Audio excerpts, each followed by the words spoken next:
ਅਗਲੀ ਗੱਲ ਕਰੀਏ ਸ਼ਰਮਾ ਜੀ ਵਿਧਾਇਕਾਂ ਦੀ 29 ਵਿਧਾਇਕ ਕਹਿੰਦੇ ਗੈਰ ਹਾਜ਼ਰ ਸੀਗੇ। ਅੱਜ ਸੈਸ਼ਨ ਦੇ ਵਿੱਚ ਵੀ ਇਹਦਾ ਸੰਕਟ ਕੋਈ ਨਜ਼ਰ ਆ ਸਕਦਾ ਜਾਂ ਮੂਹਰੀ ਸੰਕਟ ਆ ਸਕਦਾ?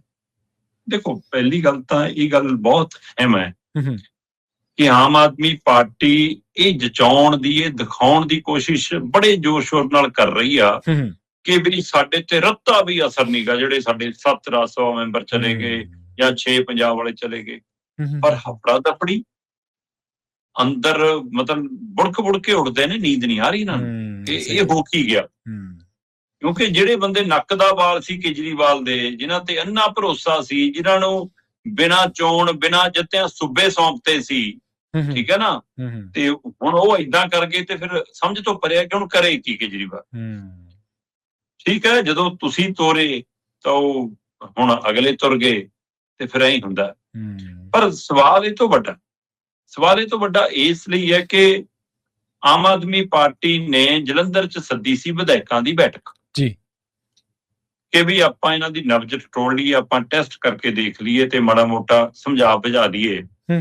ਤੇ ਉਹਦੇ ਲਈ ਮੀਡੀਆ 'ਚ ਗੱਲ ਆ ਗਈ ਤੇ ਅਸੀਂ ਕੁਝ ਅਦਾਰਿਆਂ ਨੇ ਜਦੋਂ ਇਹਦੇ ਤੇ ਸਵਾਲ ਖੜੇ ਕੀਤੇ ਵੀ ਕਿ ਇਹ ਤਰੀਕਾਕਾਰ ਕੀ ਹੈ, ਫਿਰ ਕਹਿੰਦੇ ਨਾ ਜੀ ਅਸੀਂ ਤਾਂ ਵਲੰਟੀਅਰ ਬੁਲਾਏ ਨੇ ਜੀ, ਅਬਜ਼ਰਵਰ ਬੁਲਾਏ ਨੇ ਜੀ, ਹਲਕਾ ਇੰਚਾਰਜ ਬੁਲਾਏ ਨੇ ਜੀ, ਅਸੀਂ ਤਾਂ ਆਪਣੇ ਸਾਰੇ ਲੀਡਰ ਬੁਲਾਏ ਨੇ ਜੀ, ਅਸੀਂ ਤਾਂ ਬਸ ਵੈਸੇ ਮਿਲਣੀ ਰੱਖੀਏ ਤਾਂ ਰੂਟੀਨ 'ਚ ਸਾਡੀਆਂ ਚੱਲਦੀਆਂ ਰਹਿੰਦੀਆਂ। ਫਿਰ ਉਹਨੂੰ ਇਸ ਰੂਪ 'ਚ ਬਦਲਿਆ ਜੀ, ਜਲੰਧਰ ਪਹੁੰਚਦਿਆਂ ਫਿਰ ਉਹਨੂੰ ਇਸ ਰੂਪ 'ਚ ਬਦਲਿਆ ਕਿ ਆਪਾਂ ਮੀਟਿੰਗ ਕਰੋ ਹੀ ਨਾ ਉਵੇਂ ਦੀ। ਠੀਕ ਹੈ ਜੀ।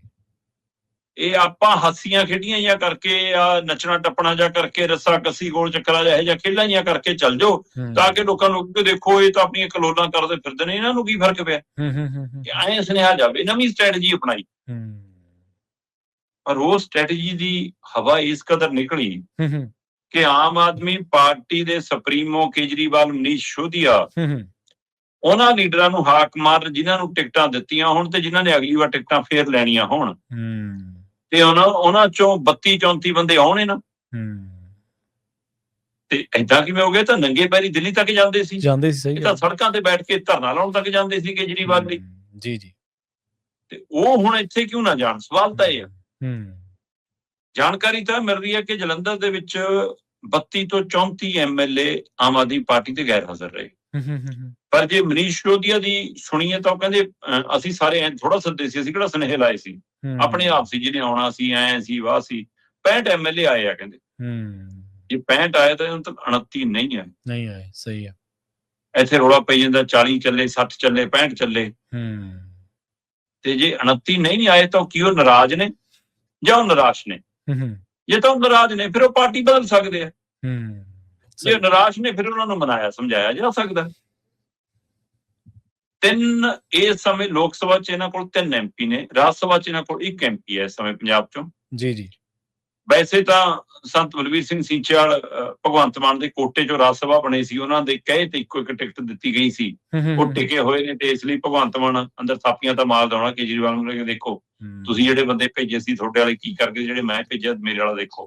ਪਰ ਤਾਂ ਵੀ ਬਲਵੀਰ ਸਿੰਘ ਸੀਚੇਵਾਲ ਕਹਿੰਦੇ ਸੀ ਕਿ ਮੈਂ ਪਾਰਟੀ ਨਾਲ ਨਹੀਂ ਹੈਗਾ, ਵੀ ਮੈਂ ਪਾਰਟੀ ਦਾ ਬੰਦਾ ਨਹੀਂ, ਮੈਂ ਠੀਕ ਹੈ ਰਾਜ ਸਭਾ ਜਾ ਰਿਹਾ। ਪਰ ਫਿਰ ਵੀ ਹੁਣ ਜਿਹੇ ਜਿਹਾ ਉਹਨਾਂ ਨੇ ਬਿਆਨਬਾਜ਼ੀ ਦਿੱਤੀ, ਲਗਭਗ ਉਹ ਪਾਰਟੀ ਦੀ ਜਾਂ ਪੱਖ ਦੇ ਨਜ਼ਰ ਆਏ ਪੂਰੀ ਤਰ੍ਹਾਂ। ਪਰ ਉਹ ਜਨਾਬ ਵੀ ਜਲੰਧਰ ਤਾਂ ਨਹੀਂ ਗਏ। 3 ਲੋਕ ਸਭਾ ਮੈਂਬਰ ਨੇ, ਤਿੰਨਾਂ ਚੋਂ ਇੱਕ BJP ਤੋਂ ਆਇਆ ਹੋਇਆ, ਇੱਕ ਕਾਂਗਰਸ ਚੋਂ ਆਇਆ ਹੋਇਆ, ਇੱਕ ਚਲੋ ਇਹਨਾਂ ਦੇ ਪਲੇਟਫਾਰਮ ਤੋਂ ਸ਼ੁਰੂ ਹੋਇਆ। ਸੋ ਤਿੰਨਾਂ ਚੋਂ ਜਿਹੜਾ ਕਾਂਗਰਸ ਤੋਂ ਆਇਆ ਚੱਬੇ ਵਾਲਾ ਉਹ ਤਾਂ ਆਇਆ, ਪਰ ਮਾਲਵਿੰਦਰ ਕੰਗ ਤੇ ਮੀਤ ਹੇਅਰ ਨਹੀਂ ਹੈ। 3 ਮੰਤਰੀ ਗੈਰ ਹਾਜ਼ਰ ਰਹੇ ਇਹਨਾਂ ਦੇ। ਜੀ ਮਤਲਬ ਜਿੱਥੇ ਸਪੀਕਰ ਸਾਹਿਬ ਗੋਲ ਚੱਕਰਾ ਪਾ ਕੇ ਨੱਚ ਰਹੇ ਹੋਣ ਤੇ ਉੱਥੇ 3 ਮੰਤਰੀ ਗੈਰ ਹਾਜ਼ਰ ਰਹਿ ਜਾਣ ਤਾਂ ਨਜ਼ਰ ਤਾਂ ਗਈ ਹੋਣੀ ਮਨੀਸ਼ ਸਿਸੋਦੀਆ ਦੀ, ਸਿਟੀ ਵਾਲੇ ਰੈਫਰੀ ਦੀ, ਕਿ ਉਹ ਕਿਉਂ ਨਹੀਂ ਆਏ। ਸਹੀ ਹੈ, ਬਿਲਕੁਲ। ਹੁਣ ਉਹਨਾਂ ਦੇ ਵਿੱਚ ਇੱਕ ਹੈਗਾ ਜੀ ਹਰਪਾਲ ਚੀਮਾ, ਇੱਕ ਹੈਗਾ ਜੀ ਹਰਜੋਤ ਬੈਂਸ ਤੇ ਤੀਜਾ ਹੈਗਾ ਸੰਜੀਵ ਅਰੋੜਾ। ਜੀ ਹੁਣ ਹਰਪਾਲ ਚੀਮਾ ਨਾ ਆਵੇ, ਹਰਜੋਤ ਬੈਂਸ ਨਾ ਆਵੇ ਤਾਂ ਲੋਕ ਸਿੱਧਾ ਸ਼ੱਕ ਨਹੀਂ ਕਰਦੇ। ਲੋਕ ਕਹਿੰਦੇ ਵੀ ਤਾਂ ਖਾਸਮ ਖਾਸ ਨੇ, ਇਹ ਤਾਂ ਠੀਕ ਹੈ ਜੀ, ਰੂਟੀਨ 'ਚ ਕੰਮ ਸੀ ਜੀ, ਮੀਟਿੰਗ ਸੀ ਜੀ। ਮੈਂ ਕਹਿੰਦਾ ਕੰਮ ਇਕੱਲੇ 2 ਜਣਿਆਂ ਨੂੰ ਕਿਉਂ, 4 ਨੂੰ, 5 ਨੂੰ, 10 ਨੂੰ ਹੋ ਸਕਦਾ, ਪਰ 29 ਨੂੰ ਜੇ ਇਹਨਾਂ ਦੀ ਗਿਣਤੀ ਦੇ ਹਿਸਾਬ ਨਾਲ ਚੱਲੀਏ ਤਾਂ 29 ਨੂੰ ਮਨੀਸ਼ ਸਿਸੋਦੀਆ ਦੇ ਸੱਦੇ ਤੋਂ ਬੜਾ ਕੰਮ ਕਿਹੜਾ ਹੋ ਗਿਆ ਇਹਨਾਂ ਦੇ ਹਿਸਾਬ ਨਾਲ ਜੇ ਆਪਾਂ ਲਾਉਣਾ ਹੋਵੇ, ਜਿਹਦੇ ਸੱਦੇ ਤੇ ਕਿਉਂਕਿ ਪੰਜਾਬ ਤਾਂ ਇਹਨਾਂ ਦੀ ਹੈ ਹੀ ਨਹੀਂਗਾ। ਸਰਕਾਰ ਤਾਂ ਇਹਨਾਂ ਦੀ ਹੈ ਹੀ ਨਹੀਂ, ਇਹਨਾਂ ਲਈ ਤਾਂ ਸਾਰਾ ਕੁਝ ਹੈਗੇ ਨੇ। ਕੇਜਰੀਵਾਲ, ਮਨੀਸ਼ ਸਿਸੋਦੀਆ, ਭਗਵੰਤ ਮਾਨ ਹੀ ਨੇ ਨਾ ਜੀ। ਸਹੀ ਹੈ, ਸਹੀ। ਤੇ ਫਿਰ ਜੇ ਉਹਨਾਂ ਦੇ ਸੱਦੇ ਤੇ ਵੀ ਨਹੀਂ ਗਏ, ਮੁੱਖ ਮੰਤਰੀ ਖੁਦ ਨਹੀਂ ਗਏ, ਬੇਸ਼ੱਕ ਆਨਲਾਈਨ ਹਾਜ਼ਰੀ ਭਰ ਲਈ, ਪਰ ਸਿੱਧਾ ਮੀਟਿੰਗ 'ਚ ਮੁੱਖ ਮੰਤਰੀ ਵੀ ਨਹੀਂ ਗਏ, ਪਰ ਮੁੱਖ ਮੰਤਰੀ ਹਾਜ਼ਰ ਤਾਂ ਹੋ ਗਏ ਨਾ, ਪਰ ਇਹ ਤਾਂ ਗੈਰ ਹਾਜ਼ਰ ਰਹੇ ਜੀ। ਹੁਣ ਤੁਸੀਂ ਹਰਜੋਤ ਬੈਂਸ ਨੂੰ ਤੇ ਜੇ ਉਹਨੂੰ ਹਰਪਾਲ ਚੀਮਾ ਨੂੰ ਇੱਕ ਪਾਸੇ ਰੱਖ ਲਓ ਤਾਂ ਸੰਜੀਵ ਅਰੋੜਾ ਦੇ ਨਾਂ ਆਉਣ ਕਰਕੇ ਸਵਾਲ ਖੜਾ ਹੋ ਗਿਆ। ਬਈ ਸੰਜੀਵ ਅਰੋੜਾ ਉਹ ਹੈ ਜਿਹਦੇ ਰੇਡ ਪਈ ਜੀ।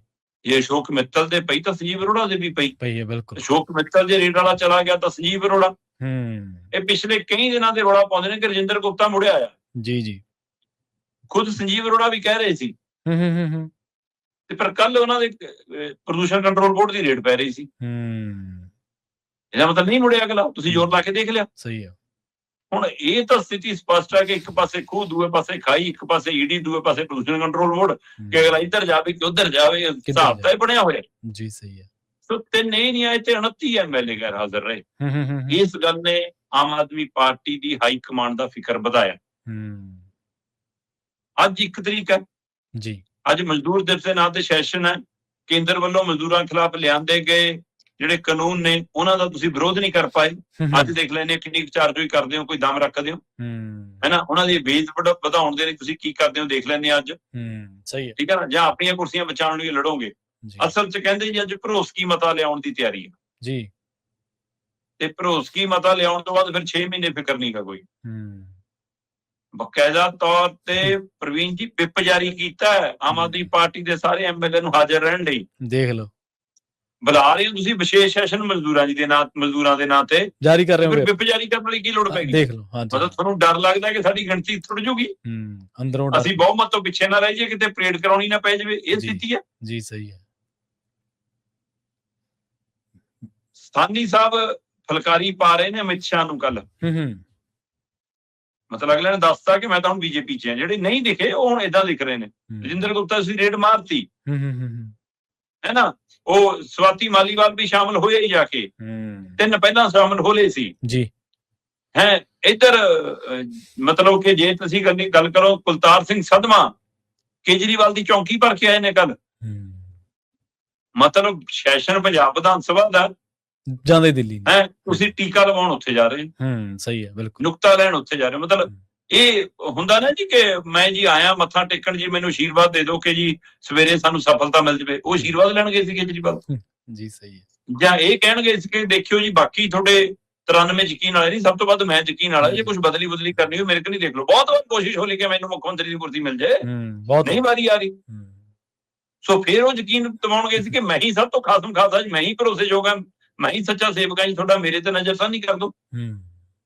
ਜਾਂ ਅੱਜ ਦੇ ਲਈ ਕੋਈ ਨਵਾਂ ਫਰਮਾਨ ਆਇਆ ਉੱਥੋਂ ਜੀ। ਸੋ ਇਸ ਲਈ ਵਿਪ ਜਾਰੀ ਹੋਣ ਦਾ ਮਤਲਬ ਇਹਨਾਂ ਨੂੰ ਡਰ ਹੈਗਾ ਕਿ ਜਿਹੜੇ 29 ਉੱਥੇ ਨਹੀਂ ਆਏ ਕਿਤੇ ਇੱਥੇ ਵੀ ਨਾ ਆਉਣ, ਸਾਡੇ ਲਈ ਨਵਾਂ ਖਤਰਾ ਨਾ ਖੜਾ ਹੋ ਜਾਵੇ, 29 ਚੋਂ ਗਿਣਤੀ ਵਧਣ। ਮੈਂ ਕਹਿੰਦਾ ਕਿ ਇਹ ਐਮਐਲਏ ਉਹੀ ਜਿਹੀ ਸਥਿਤੀ 'ਚ ਨਹੀਂ ਹੈਗੇ ਜੀ ਕਿ ਹਾਂ ਇਹ ਆਪਣੀਆਂ ਕੁਰਸੀਆਂ ਛੱਡ ਕੇ ਕਿਸੇ ਪਾਸੇ ਚਲੇ ਜਾਣ। ਜਿਮਨੀ ਚੋਣ 'ਚ ਬੀਜੇਪੀ ਵੀ ਨਹੀਂ ਪੈਣਾ ਚਾਹੂਗੀ ਤੇ ਪੰਜਾਬ 'ਚ ਉਹਨੂੰ ਪਤਾ ਕਿ ਚੋਣਾਂ ਮੂਹਰੇ ਨੁਕਸਾਨ ਹੈ। ਰਾਸ਼ਟਰਪਤੀ ਰਾਜ ਦੀਆਂ ਗੱਲਾਂ ਚੱਲੀ ਜਾਂਦੀਆਂ, ਰੰਧਾਵਾ ਬੋਲੀ ਜਾਂਦੇ ਨੇ ਕੁਝ ਉਹੀ ਜੀ ਸੰਭਾਵਨਾ ਨਹੀਂ ਲੱਗਦੀ ਜੀ ਕਿਉਂਕਿ ਬੀਜੇਪੀ ਨੂੰ ਬਾਜੀ ਪੁੱਠੀ ਪਊਗੀ। ਸਹੀ। ਪਰ ਇੰਨੀ ਸੱਚ ਹੈ ਕਿ ਜੇ ਬੀਜੇਪੀ ਨਾਲ ਲਿਜਾਣਾ ਚਾਹਵੇ ਤਾਂ ਇਹ ਤਾਂ ਉਹ ਫਿਲਮਾਂ ਜਿਹਾ ਸੀਨ ਹੁੰਦਾ ਨਾ ਕਿ ਉੱਪਰੋਂ ਹੈਲੀਕਾਪਟਰ ਤੋਂ ਫਿਰ ਉਹ ਪੌੜੀ ਜੀ ਸੁੱਟਦੇ ਨੇ ਤੇ ਫਿਰ ਉਹਨੂੰ 2 ਜਣੇ ਲੰਕ ਜਾਂਦੇ ਨੇ। ਇਹ ਤਾਂ 93 ਦੇ 93 ਲੰਕ ਜਾਣ, 94 ਦੇ 94 ਲੰਕ ਜਾਣ, ਜੇ ਅਗਲੇ ਪੌੜੀ ਸਿੱਟਣ, ਜੇ ਅਗਲੇ ਪੌੜੀ ਸਿੱਟਣ। ਤਾਂ ਸਹੀ ਗੱਲ ਹੈ, ਬਿਲਕੁਲ ਜੀ। ਜੇ ਤੁਸੀਂ ਉਹ ਗੱਲ ਕਰ ਰਹੇ ਸੀ ਨਾ ਨਜ਼ਰਾਂ ਦੀ, ਦੇਖੋ ਜੇ ਬੰਦੇ ਦੇ ਮਨ 'ਚ ਕਾਣ ਹੋਵੇ ਤਾਂ ਨਜ਼ਰਾਂ ਚਰਾਉਂਦਾ, ਤੇ ਜਦੋਂ ਕੋਈ ਗਾਉਂ ਹੋਵੇ ਤਾਂ ਨਜ਼ਰਾਂ 'ਚ ਆਉਂਦਾ। ਇਹ ਸਪੀਕਰ ਸਾਹਿਬ ਦੂਜੀ ਕੈਟਾਗਰੀ ਦੇ ਵਿੱਚ ਡਿੱਗਦੇ ਨੇ।